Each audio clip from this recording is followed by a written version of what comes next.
Ju falenderoj nga zemra për besimin që më dhatë sot, duke më zgjedhur në këtë pozicion honorifik, por shumë dinjitos dhe fisnik. Fjala ime është një zë kolektiv, zëri i një shtrese të tërë njerëzish Tiranës autokton, që kanë qenë gjithmonë këtu, kanë dhënë gjithçka pa bujë dhe që rrallë herë janë vlerësuar aq sa e meritojnë.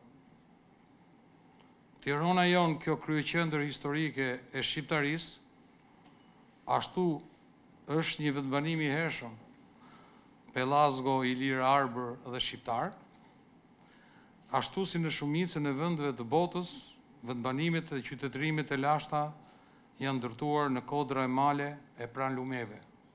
Edhe Tirana jonë e tillë është me vendbanime që fillojnë rreth malit më të bukur në botë, për ne autoktonët, mali i Dajtit.